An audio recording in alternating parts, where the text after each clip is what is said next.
손실금이 굉장히 큰 한 1억 정도 되는 분이었는데도 보정이 이런 식으로 단순하게 넘어가는 케이스들도 있다. 안녕하세요. 유익산 김운찬 변호사입니다. 주식 관련해서 개인회생 사례를 변호사님이랑 저랑 한 개씩 뽑아와서 설명드려볼까 하는데요. 바로 들어가 볼까요? 저희가 주식 투자 실패로 인해 개인회생 진행한 사례 네. 준비했는데 그 와중에도 이제 추가적인 쟁점들이 있을 거 아니에요. 네. 선택한 요 사례는 학자금으로 원래부터 이제 채무가 있으셨던 편이었고 네. 그 다음에 코로나 시기를 거치면서 이제 부친의 사업이 어려워지다 보니 네네. 그 부분은 이제 또 지원을 하시다 보니까 채무가 어느 정도 좀 쌓인 상태였어요. 그 상황에서 결국엔 사실 이런 과정들을 겪다 보면은 누구나 이제 빨리 돈을 벌어서 가게를 일으켜야겠다. 뭐 이제 이런 생각들 하시죠. 그러다 보니까 이제 무리한 투자를 하게 되시게 되고 그 와중에서 이제 돌려막기로 결국에는 개인회생에 이르게 되는 과정을 겪게 됐는데 이 사례를 살펴보도록 하겠습니다. 네, 좋습니다. 이분 같은 경우는 이제 서울회생법원에서 진행을 했는데 채무자분의 나이는 34세셨고 네. 거주하시는 데는 이제 오산시에서 가족과 네. 다 같이 거주를 하시는데 근무지는 서울에 출퇴근을 하시는 상황이었고 네. 그래서 이제 서울회생법원에 사건을 이제 진행을 했겠죠. 그리고 급여소득자인데 대기업을 다니시고 계셔가지고 이제 소득이 좀 높으신 편이었습니다. 네. 그래서 월 소득은 530만 원 정도셨고 이게 소득이 높다 보니까 채무액도 클 수밖에 없죠. 그렇죠. 그래서 총 채무액이 1억 9천으로 한 2억 가까이 되는 상황이었고 채권자 수 10명. 그다음에 최근 채무액은 한 7천만 원 정도로 35% 정도 총 채무 중에 네. 그 정도 비중을 차지하고 계신 분이었습니다. 네. 개인회생 진행 경위를 살펴보면은 이제 뭐 학자금 대출이 원래부터 있었다라고 말씀드렸으니까 3천만 원의 학자금 대출이 남아 있었는데 이제 코로나 시기에 아버님의 사업 악화로 인해서 그동안 이제 모아두었던 돈도 모두 다 이제 들인 상황이어서 아버지께, 빚만 네. 더 많이 남은 상황인 거죠. 그러니까 이제 빠르게 큰 돈을 벌어야 한다 이런 조급함이 있을 수밖에 없고 주식 투자에 몰두하셨는데 사실은 주식 투자의 기본 특성 자체가 그렇죠. 결국에는 여윳돈으로 하라. 그죠? 내가 이거를 빨리 목표를 갖고 얼마를 만들어야겠다. 이런 조급함에 시달리게 되면 결국에는 이제 필패로 갈 수밖에 없다. 뭐 이제 이런 격언들이 많잖아요. 결국에는 이분도 조급한 마음으로 투자를 하시게 되다 보니 조금 더 고위험에 투자를 할 수밖에 없는 상황이었고 결국 손실이 반복되니 이제 부채가 증가되어서 돌려막기를 하시게 되다가 이게 감당이 안 되니까 이제 개인회생에 이르게 된 그런 상황으로 볼 수 있겠습니다. 네. 25년도 작년 여름경에 이제 사건을 진행했는데 월 평균 수입이 540만 원 정도였잖아요. 근데 네. 지금 생계비가 생계비는 200. 지금 143만 원이 작년 기준으로 1인 생계비였는데 네. 이분은 한 60만 원 정도 이제 추가 생계비로 네.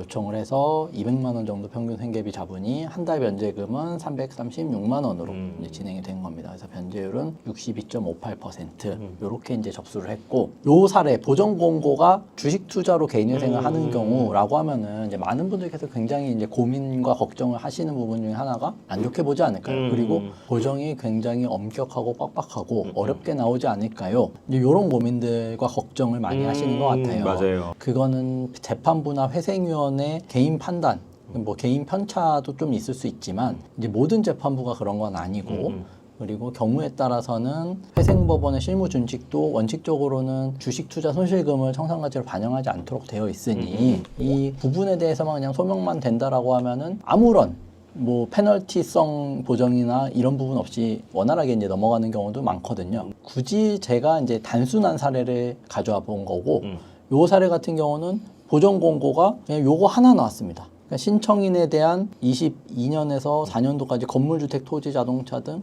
지방세 세목별 과세증명서를 제출하십시오. 네. 요거 이제 저희가 냈는데 요 부분은 이제 추가로 뭐 더 확인을 하고 싶으셨는지 네. 요 부분만 제출하라고 하셨고 나머지 보정은 아예 안 나왔습니다. 네. 그러니까 요것만 내면 사실은 사건이 그냥 끝날 수 있는 상황으로 진행됐던 거죠. 그래서 이제 제가 보정 공고 전체를 다 가져온 건데 여기 밑에 1번부터 5번까지의 내용은 그냥 주의사항을 열거적으로 그냥 해놓은 거거든요. 보안 서면을 작성할 때는 종합민원실에 제출하십시오. 그다음에 뭐 채권자 목록은 이렇게 기재하십시오.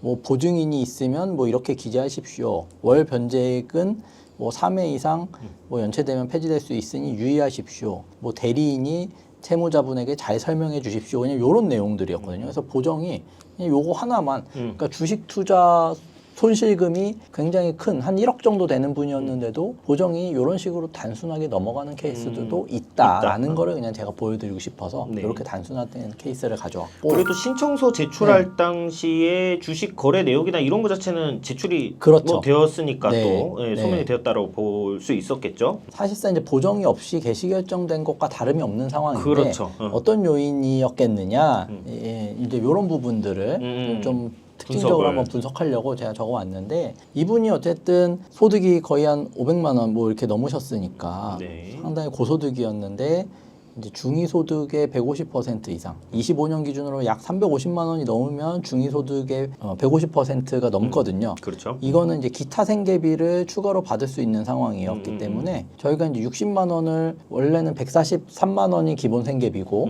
이제 부모님하고 동거하셨기 때문에 추가로 뭐 월세라든지 이런 부분들을 추가 생계비를 요청할 여지는 없었어요.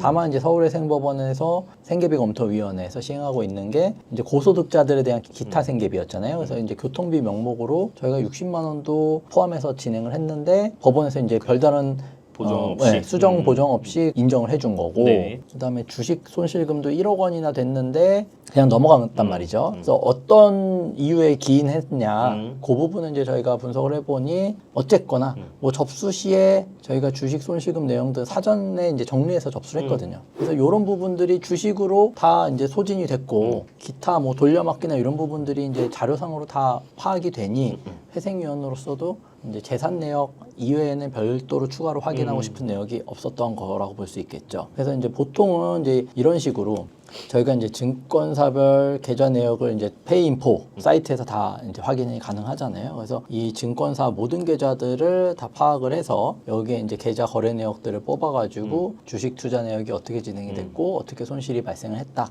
이 부분을 이제 신청 당시에 접수를 해서 들어갔더니 보정이 이제 이런 식으로 단순화돼서 빠르게 개시 결정이 났다. 예, 그 원인을 볼 수 있겠고, 그래서 이제 개시 결정 시 변제 계획안도 접수 시와 동일하게 진행이 됐습니다. 그래서 월 평균 생계비 143만 원에 60만 원 추가 생계비까지 다 인정을 받았고, 그래서 월 변제금은 330만 원씩 36개월 갚으면 이제 1억 2천만 원 정도 갚으시는 건데, 이제 총 채무 대비해서는 이제 62% 변제하시는 거고 한 8천만 원 정도는 이제 감면을 받으신 그런 상황으로 정리가 되었습니다. 그래서 사건 진행 과정 다시 한번 살펴보면 6월 17일 날 신청서를 접수했는데 일주일 정도 후에 금지 명령이 나왔고 그 다음에 보정 공고까지는 조금 오래 걸렸어요. 보정 공고 한 2달 걸렸고 저희가 이제 보정서는 사실은 세목별 과세증명서만 추가로 내면 되는 거였기 때문에 바로 제출했더니 2달에서 3달 정도 후에 바로 이제 보정 공고라고 보기는 어려운 상황으로 예, 바로 개시 결정이 나왔다.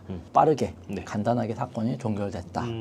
예, 요 사례를 저희가 준비해봤습니다. 그 뭐 사실 주식 손실이다라고 하면은 변호사님 저 주식 손실이 너무 많아서 맞아요. 변제율 높이라고 할 것 네. 같은데요. 걱정을 많이 하시고 그렇죠. 사실은 또 뭐 저희도 사례를 소개하면서 그런 사례들을 좀 소개를 하죠. 그런 보정이 잘못됐습니다. 맞아요. 뭐 이런 영상을 소개해드리다 보니까 이게 들어가면은 뭔가 좀 다 부정적으로 보는구나라는 어떤 인식이 좀 있으신데 실제 사례 진행해 보면은 소개해주신 사례처럼 지침대로 그냥 네. 처리가 되는 경우들이 많이 있죠. 뭐 당연히 맞습니다. 주식 관련해서 뭐 기준이 있으니까요. 근데 네. 이제 일부 그렇지 않은 경우들이 좀 있다 보니까 뭐 그런데 이제 말씀하신 사례는 뭐 사실상 뭐 보정이 없다라고 봐도 좋을 그쵸? 것 같아요. 네. 그냥 무보정으로 개시까지 빠르게 난 사례를 소개해 주신 것 같아요.